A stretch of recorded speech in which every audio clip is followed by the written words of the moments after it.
He is senior than me নাকি he is senior to me. এই ধরনের প্রশ্নগুলো পরীক্ষাতে প্রায় আসে। তখন পরীক্ষাতে আমরা কনফিউজ হয়ে যাই কোনটা লিখবো, দ্যান লিখবো নাকি টু লিখবো। প্রথম অপশনটা যদি দেখি, হি is senior than me, than মানে তো থেকে, তার মানে সে আমার থেকে বড়, এটা তো ঠিকই লাগছে। আর নেক্সট অপশনটা যদি দেখি, হি ইজ সিনিয়র টু মি, এটা শুনতেও প্রায় ঠিকই লাগছে।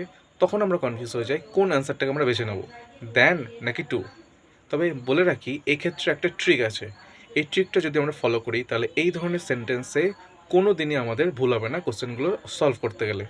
তাই ট্রিকটা কি, মনে রাখবে যে সমস্ত ওয়ার্ডের শেষে আই ও আর, কি বললাম, যে সমস্ত ওয়ার্ডের শেষে আই ও আর এটা থাকে, সে সমস্ত ওয়ার্ডের সাথে সবসময় টু যাবে। ঠিক আছে, তাহলে আই ও আর থাকলে তার সাথে আমরা টু লিখি। তাহলে এক্ষেত্রে অ্যান্সারটা কী হবে, হি ইজ সিনিয়র টু মি।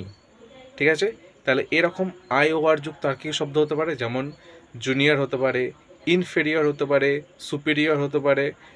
এই ধরনের যা যা শব্দ আছে যার লাস্টে আই ও আর আছে তার সাথে আমরা কি লিখি, টু লিখি। I hope this video will be very helpful to you. If does, don't forget to like this video and let me know in the comment section.